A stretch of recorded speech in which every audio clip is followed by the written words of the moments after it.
Hello friends, ਅੱਜ ਅਸੀਂ topic ਕਰ ਰਹੇ ਹਾਂ ਨਾਰਮਲ ਕਰਵ ਐਂਡ ਇਹ ਨਾਰਮਲ ਕਰਵ ਦਾ ਕੰਸੈਪਟ ਸਮਝਣ ਦੇ ਲਈ ਅਸੀਂ ਕਰ ਰਹੇ ਹਾਂ 5 ਐਗਜ਼ਾਮਪਲਸ ਔਰ ਇਹਨਾਂ ਐਗਜ਼ਾਮਪਲਸ ਦੇ ਨਾਲ ਜੋ ਸਟੈਂਡਰਡ ਨੋਟੇਸ਼ਨਸ ਇਸ ਦੇ ਵਿੱਚ ਯੂਜ਼ ਹੋ ਰਹੀਆਂ ਅਸੀਂ ਉਹ ਵੀ ਡਿਸਕਸ ਕਰਾਂਗੇ ਐਂਡ ਨਾਲ ਇਹਨਾਂ ਦੇ ਜੋ ਰਿਲੇਟਡ ਰਿਜ਼ਲਟ ਹੈ ਕਿਸ ਤਰੀਕੇ ਨਾਲ ਅਪਲਾਈ ਕਰਨੇ ਹੈ ਤਾਂ ਇਹ ਵੀ ਅਸੀਂ ਹੁਣ ਐਗਜ਼ਾਮਪਲਸ ਕਰਦੇ ਕਰਦੇ ਨਾਲ ਸਿੱਖਾਂਗੇ। ਠੀਕ ਹੈ, ਔਰ ਇਹਨਾਂ ਐਗਜ਼ਾਮਪਲਸ ਨੂੰ ਮੈਂ ਸੋਲਵ ਕੀਤਾ ਹੋਇਆ ਪਹਿਲੇ ਤਾਂ ਕਿ ਸਾਡੀ ਵੀਡੀਓ ਜ਼ਿਆਦਾ ਲੈਂਥੀ ਨਾ ਬਣੇ, ਤਾਂ ਇਹਨਾਂ ਨੂੰ ਧਿਆਨ ਨਾਲ ਸੁਣ ਲੈਣਾ ਔਰ ਜੋ ਨਾਲ ਇਹਨਾਂ ਦੇ ਕੰਸੈਪਟ ਹੈ ਉਹ ਮੈਂ ਤੁਹਾਨੂੰ ਸਾਰੇ ਐਕਸਪਲੇਨ ਕਰੂੰਗੀ ਅਤੇ ਨਾਲ ਨੋਟ ਕਰ ਲੈਣਾ। ਓਕੇ, ਤਾਂ ਸਟਾਰਟ ਕਰਦੇ ਹਾਂ। First example, the mean turnover rate of the 200 count of size of buyer aspirin is 6.0 मतलब 200 काउंट ऑफ दिस ये इन्हों का जस्ट 200 काउंट साइज़ है। ठीक है, तो जो कलैक्शन की हुई है इन्हों का आप मेन फोकस करना मीन, तो जो मीन दिता हुआ 6.0 है विद स्टैंडर्ड डेविएशन ऑफ 0.50 ये है अपने को स्टैंडर्ड डेविएशन। ठीक है, तो इन्हों का जो स्टैंडर्ड जो नोटेशनस है वो साढ़े कोल की होंदी है म्यू होंदा है। म्यू है 6 एंड जो सिग्म है ये है 0.5 या 0.50 भी लिख सकते हो। ठीक है, तो ये है स्टैंडर्ड डेविएशन और इनू असी सिग्मा एंड म्यू लिखते हैं जो टोटल पापूलेशन लिए यूज़ करते हैं, तो ये सानू टोटल पापूलेशन दे विचों ही दिता होया। And then it is subjected that the mean turnover has changed और हुण ये नोट किया गया कि मीन टर्नओवर जो है ये चेंज हो चुका है एंड इज़ नॉट 6.0 और होने की है 6.0 नहीं है। यूज़ द 0.05 सिग्निफिकेंट लैवल और असी ये सिग्निफिकेंट लैवल यूज़ करांगे और इसका एक्चुअल दे विच मतलब की है इनू अगर सॉल्व करांगे तो ये बनेगा 95%। तो इसका मतलब है 95% सिग्निफिकेंस ऑफ लैवल से असी एक क्वेश्चन सॉल्व करांगे। ठीक है, और नेक्स्ट है a random sample of 64 bottles 64 bottles लईआं आपां 200 काउंट इस साइज़ दियां सेम जो उपरले वाली पापूलेशन है उस दे विचों असीं सिलैक्ट कीतियां 64 बॉटल्स। तो देखो उपर जो रिजल्ट दिता होया टोटल पापूलेशन है सारियां बॉटल्स दे विचों और हुण आपां उन्हां दे विचों सिलैक्ट कीतियां 64 बॉटल्स, तो इसनूं आपां बोलदे आ सैंपल साइज़ मतलब सैंपल लिया सी उन्हां दे विचों 64 बॉटल्स का, तो ये है सैंपल साइज़ 64 इनू असीं एन नाल डिनोट करते हैं। ठीक है, एंड दैन नेक्स्ट इन्हां दा जो मीन है मीन दिता होया 5.84, तो ये सैंपल है जो ये सैंपल का मीन है इनू असीं एक्स बार नाल डिनोट करते हैं। ठीक है, 5.84 एंड जो मीन आपां टोटल का दिता होया सी वो म्यू है जो 6 दिता होया सी 6.0 मतलब 6 और ये सैंपल का मीन है। दोनों डिफरेंट नोटेशनस होंदी हैं।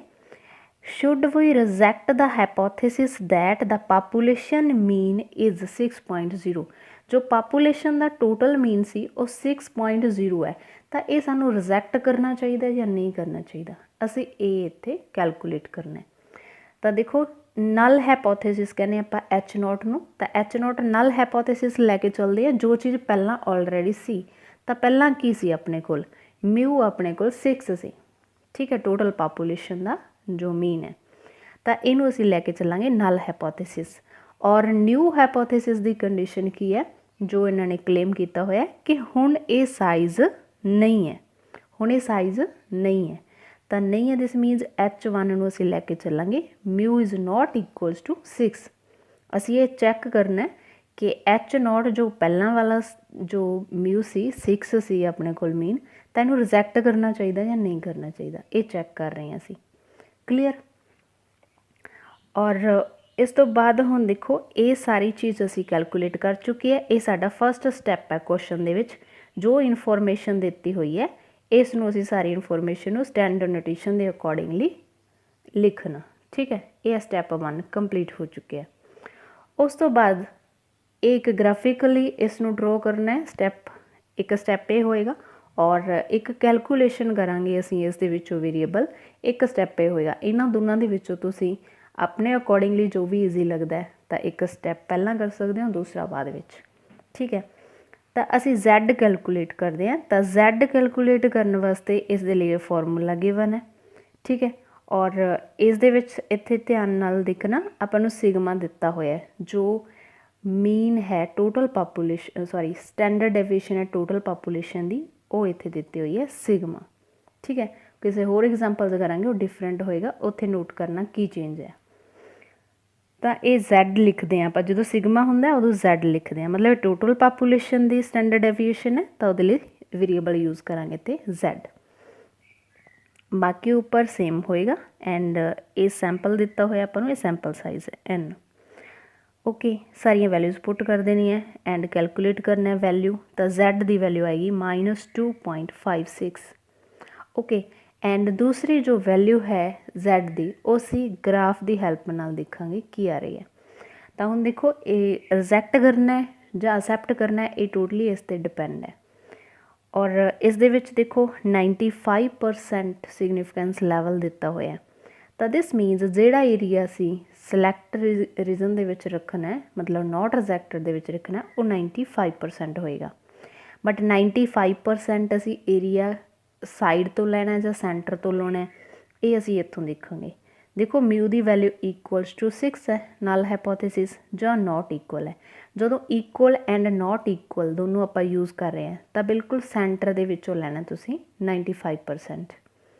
तो देखो टोटल एरिया जो होंदा इस कर्व के नीचे 100% है, तो 95% एरिया असी ये सेंटर वाला लवांगे और 2.5% इधर रह जाएगा, 2.5% दिस साइड। ओके, तो ये जो 2.5 असी दोनों साइड ते एरिया लै रहे हैं, ये रिजैक्टेड रीजन दे विच है। अगर साडी Z की वैल्यू इस दे विच आ रही है, तो दिस मीनस असी इसनूं रिजैक्ट करांगे। एंड अगर साडी Z की वैल्यू इस 95% एरिए दे विच आ रही है, तो ये नॉट रिजैक्टेड होएगा।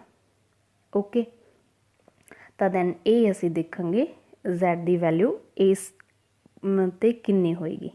ठीक है, तो इत्थे Z की वैल्यू कितनी होएगी, देखो 95% जो है तो उस ते लै रहे हैं 95% ते डायरैक्टली अगर इसकी वैल्यू देखोगे Z की वैल्यू होंदी है 1.96। अगर पॉजिटिव साइड देख रहे हो तो 1.96 एंड नैगेटिव साइड देख रहे हो तो माइनस लग जाएगा, नेगेटिव वैल्यू 1.96। ठीक है, हुण दोनों वैल्यूज़ नूं कंपेयर करो एंड कंपेयर करांगे तो देखो ये वैल्यू है -1.96 और ये वैल्यू है -2.56। तो देखो -2.56 से लैफ्ट ते लाई करेगी, मतलब इस एरिए दे विच आएगी।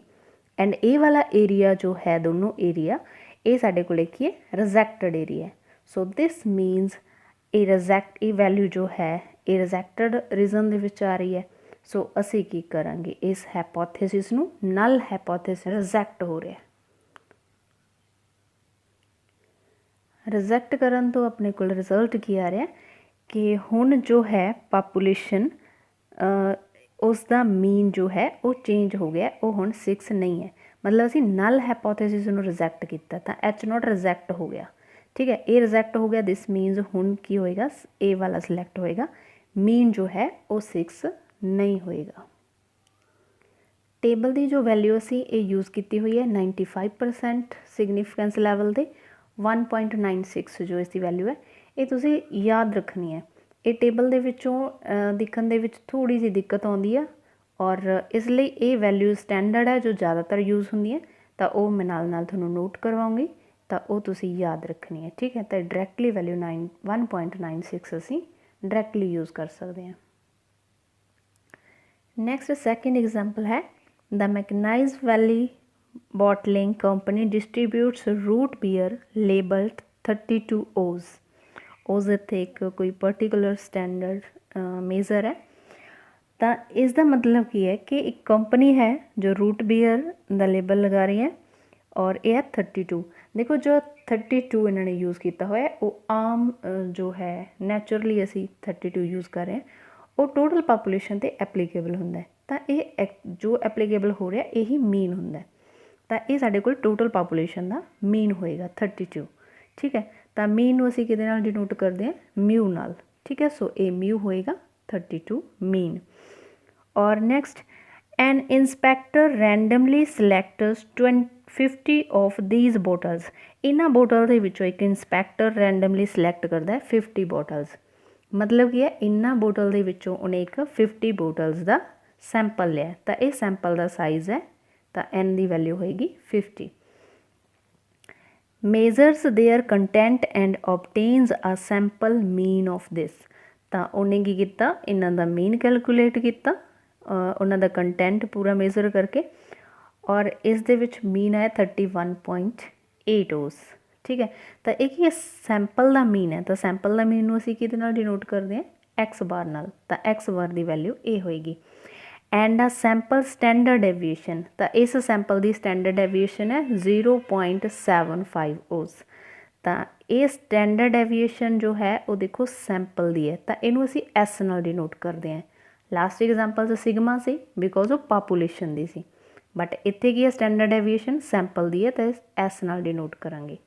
ਓਕੇ, ਦੋਨਾਂ ਦੇ ਵਿੱਚ ਫ਼ਰਕ ਪਤਾ ਚੱਲ ਗਿਆ। ਐਂਡ ਉਸ ਤੋਂ ਬਾਅਦ ਦੇਖੋ ਨੈਕਸਟ, ਇਸ ਦੇ ਵਿੱਚ ਜੋ ਸਿਗਨੀਫਿਕੈਂਸ ਲੈਵਲ ਯੂਜ਼ ਕਰਨਾ ਹੈ 0.1 ਹੈ। 0.1 ਦਾ ਮਤਲਬ ਕੀ ਹੁੰਦਾ, 10%। ਤਾਂ ਇੱਥੇ 10% ਯੂਜ਼ ਕਰ ਰਹੇ ਹਾਂ। ਠੀਕ ਹੈ, 10% ਏਰੀਆ ਹੋਏਗਾ ਰਿਜੈਕਟਡ ਦੇ ਵਿੱਚ, 90% ਹੋਏਗਾ ਨੋਟ ਰਿਜੈਕਟਡ ਦੇ ਵਿੱਚ। ਓਕੇ, ਔਰ ਇਸ ਤੋਂ ਬਾਅਦ ਨੈਕਸਟ ਦੇਖੋ, ਇਹ ਕਲੇਮ ਕੀ ਕਰ ਰਿਹਾ, ਇੰਸਪੈਕਟਰ ਕਲੇਮ ਕਰ ਰਿਹਾ the company is cheating customer.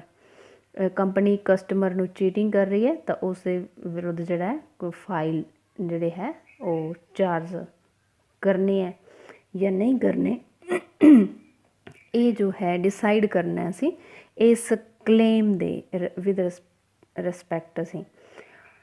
ਹੁਣ ਦੇਖੋ, ਇਹ ਕਲੇਮ ਦੇ ਵਿੱਚ ਐਕਚੁਅਲੀ ਹੋ ਕੀ ਰਿਹਾ, ਆਪਣੇ ਕੋਲ ਜੋ ਟੋਟਲ ਪਾਪੂਲੇਸ਼ਨ ਦਾ ਮੀਨ ਹੈ ਉਹ 32 ਹੈ, ਬਟ ਜੋ ਇੰਸਪੈਕਟਰ ਨੇ ਸੈਂਪਲਿੰਗ ਦੇ ਵਿੱਚ ਦੇਖਿਆ ਉਹ 31.8 ਹੈ। ਦਿਸ ਮੀਨਸ ਇਸ ਤੋਂ ਲੈਸ ਹੈ। ਅਗਰ ਲੈਸ ਮੀਨ ਹੈ ਤਾਂ ਦਿਸ ਮੀਨਸ ਕੰਪਨੀ ਚੀਟਿੰਗ ਕਰ ਰਹੀ ਹੈ।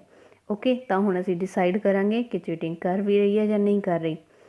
ਤਾਂ ਹੁਣ ਇਹ ਆਪਣੇ ਕੋਲ ਕੀ ਹੈ, ਜੋ ਇਹਨਾਂ ਦਾ ਕਲੇਮ ਹੈ H1, ਉਹ ਕੀ ਹੋਏਗਾ, ਮਿਊ 32 ਤੋਂ ਲੈਸ ਹੈ, ਬਟ ਐਕਚੁਅਲੀ ਨਲ ਹਾਈਪੋਥੇਸਿਸ ਦੇ ਅਕੋਰਡਿੰਗ ਕੀ ਹੋਏਗਾ, ਮਿਊ ਜੋ ਹੈ ਉਹ ਗ੍ਰੇਟਰ ਦੈਨ ਔਰ ਇਕੁਅਲ ਟੂ 32 ਹੋਏਗਾ। ਠੀਕ ਹੈ, ਤਾਂ ਹੁਣ ਦੇਖਣਾ ਅਸੀਂ H0 ਜੋ ਨਲ ਹਾਈਪੋਥੇਸਿਸ ਹੈ ਇਹ ਦੇਖਣਾ, ਇਸ ਦੇ ਰਿਗਾਰਡਿੰਗ ਹੀ ਅਸੀਂ ਡਿਸੀਜ਼ਨ ਲੈਣਾ ਹੁੰਦਾ, ਇਹਨੂੰ ਸਿਲੈਕਟ ਕਰਨਾ ਜਾਂ ਇਸ ਨੂੰ ਰਿਜੈਕਟ ਕਰਨਾ। ਤਾਂ ਸਭ ਤੋਂ ਪਹਿਲਾਂ ਅਸੀਂ ਏਰੀਆ ਦੇਖਾਂਗੇ।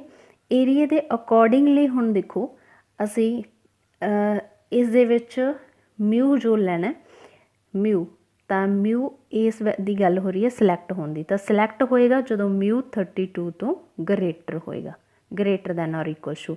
ਐਂਡ ਇਹ ਮਿਊ ਜਦੋਂ ਲੈਸ ਹੋਏਗਾ 32 ਤੋਂ, ਤਾਂ ਇਹ ਕੀ ਹੋਏਗਾ, ਰਿਜੈਕਟ ਹੋਏਗਾ। ਤਾਂ ਉਸ ਤੋਂ ਪਹਿਲਾਂ ਤੁਸੀਂ ਪਹਿਲਾਂ ਇਹ ਕੈਲਕੂਲੇਟ ਕਰ ਲੈਣਾ ਟੀ। ਤਾਂ ਟੀ ਜਦੋਂ ਅਸੀਂ ਕੈਲਕੂਲੇਟ ਕਰਾਂਗੇ ਤਾਂ ਇਸ ਦੇ ਵਿੱਚ ਦੇਖੋ ਐਸ ਸਟੈਂਡਰਡ ਡੈਵੀਏਸ਼ਨ ਆਪਾਂ ਨੂੰ ਦਿੱਤਾ ਹੋਇਆ, ਇਹ ਸੈਂਪਲ ਹੈ, ਤਾਂ ਇੱਥੇ ਇਹ ਚੇਂਜ ਹੈ ਪਿਛਲੇ ਫਾਰਮੂਲੇ ਨਾਲੋਂ। ਤਾਂ ਅਗਰ ਅਸੀਂ ਸੈਂਪਲ ਲਈ ਸਟੈਂਡਰਡ ਡੈਵੀਏਸ਼ਨ ਯੂਜ਼ ਕਰ ਰਹੇ ਹਾਂ ਤਾਂ ਦੈਨ ਅਸੀਂ ਟੀ ਕੈਲਕੂਲੇਟ ਕਰਦੇ ਹਾਂ। ਠੀਕ ਹੈ, ਅਗਰ ਸਿਗਮਾ ਲਿਖਦੇ ਹਾਂ ਤਾਂ Z ਹੁੰਦਾ, ਅਗਰ ਐਸ ਹੈ ਤਾਂ ਹੀ ਟੀ ਹੋਏਗਾ।